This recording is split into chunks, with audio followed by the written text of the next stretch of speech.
এই তো 21টা 40-এ ট্রেন ছাড়বে, সিগন্যাল দিয়ে দিয়েছে। ট্রেনটা ছাড়লে বাবা এটা ধাক্কা।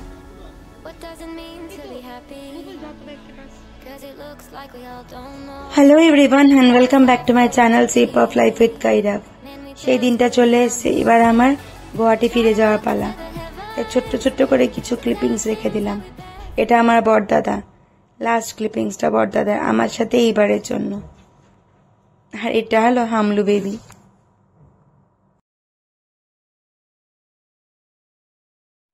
এইবারের মতো শেষবার হামুকে একটু ডিস্টার্ব করে নিজের বাড়িটাকে বাই বাই বলে ফিরে যাওয়ার পালা। চলো, গাড়িও চলে এসছে, সবাই উঠে গেছে, ফিরে যাই বাড়িতে।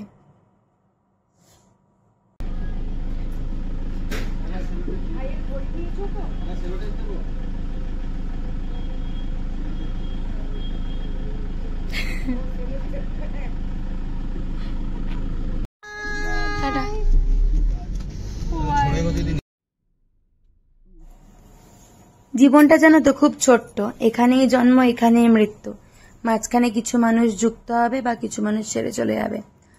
এবার আমার দিদা মানে আমার পাম্মাও যাচ্ছে আমাদের সাথে।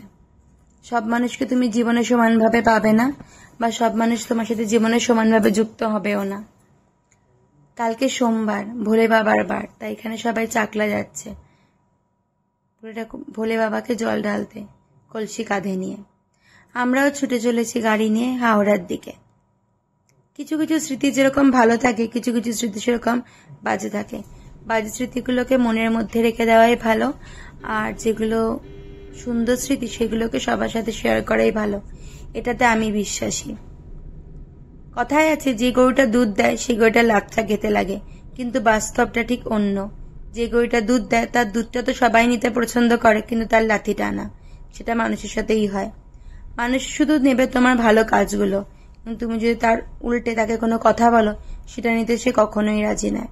তো একটাই শিক্ষা জীবনের মধ্যে এখন অবধি পেয়েছি, মানে আমার এই বয়সে পেলাম, যদি পারো কোনো ভালো কাজ করো আর মুখটা দুয়ার দিও, কারণ দুয়ার তোমার এই মুখে সেই রাগটা, সেই ফ্রাস্ট্রেশনটা বা সেই জিনিসটা নিতে কেউ রাজি হয় না। এখন ক্রস করছি আমরা দক্ষিণেশ্বরের কাছাকাছি। দক্ষিণেশ্বর জায়গাটা আসলে না মনটা খুব ভারী হয়ে যায়। কেন হয় সেটা না অন্য একদিন শেয়ার করব। বললাম না সেই লাঠিটা খেতে কেউ রাজি থাকে না। বালি ব্রিজ, আর এদিকে যাচ্ছে নতুন আরেকটা ব্রিজ। সমস্ত কিছু ছেড়ে এবার আমি ছুটে চলেছি হাওড়ার দিকে। চলো আমাদের সাথে তোমরাও। হাওড়া স্টেশনে পৌঁছে গিয়ে তারপর আবার দেখা হবে।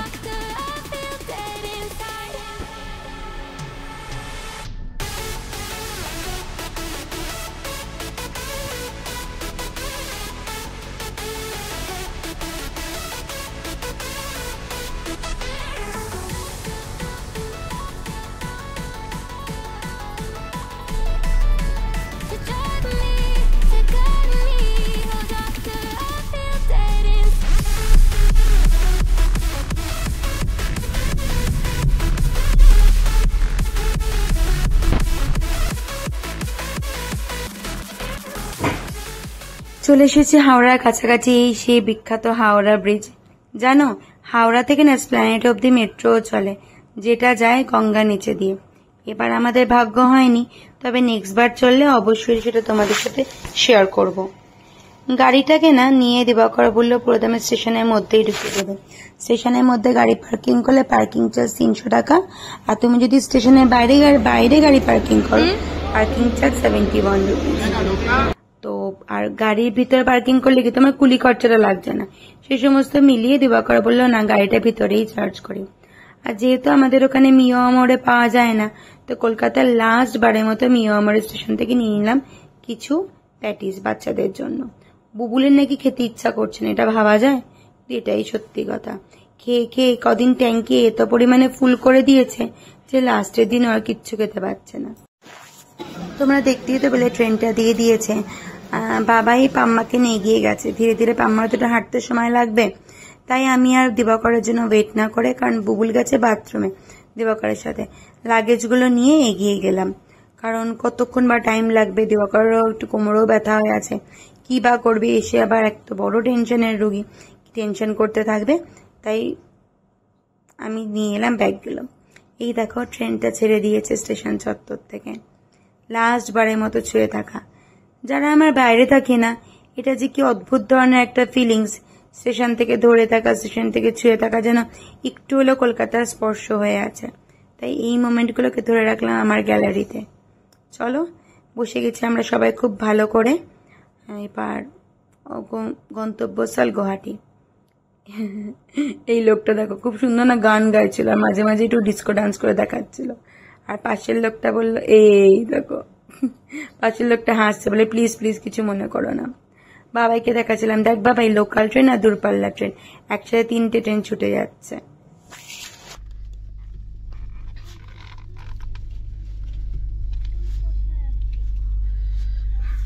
ফারাক্কা জংশনে ট্রেনটা আমরা পৌঁছে গেছি প্রায় 10 মিনিট আগে, 10 মিনিট বিফোর ঢুকেছে যে না ফারাক্কা জংশনে। দিবাকর করছে বিছানা, এখানে বসে আছে, ভাবে খাবার খাবে।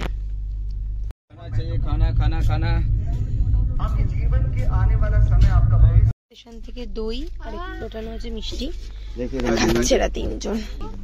আর আমি যাচ্ছি একটুখানি দেখি তলায় মালদা স্টেশন। আর এই যে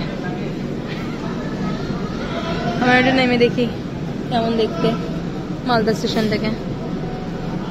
12:40 ছাড়বে, এখন অনেক টাইম আছে, 12:40, 5 মিনিট মতো। এই যে টেনশন বুড়ো চলে এসছে আমাদের।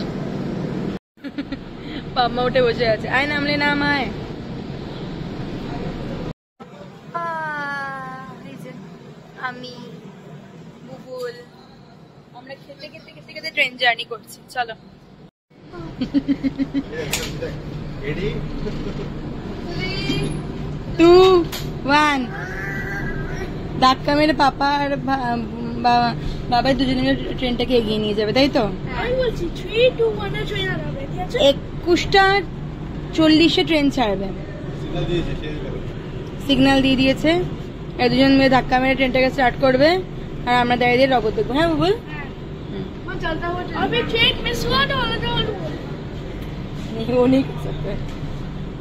কত রকমের হয় এখানে, দাঁড়িয়ে ডান্স করতে হচ্ছে সমানে।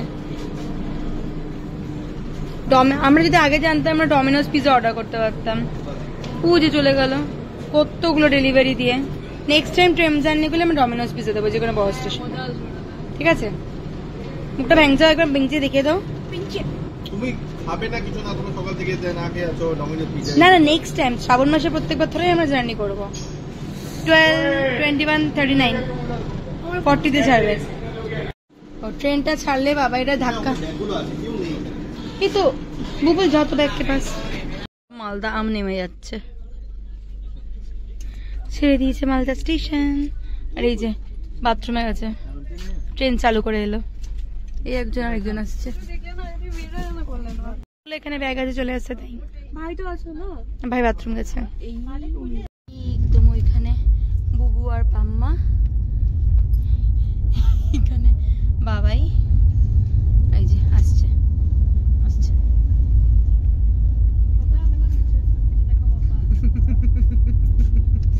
আর ইনি থাকবেন তলায়। ইয়েস, আমরা এখন প্রিন্সেস ট্রিটমেন্ট পাচ্ছি, তারপর আমরা ঘুমাবো, তাই তো? আমার এই সাইড লোয়ার মানে সাইড লোয়ার সাইড আপার বাসটা যাই না কেন খুব ফেভারিট।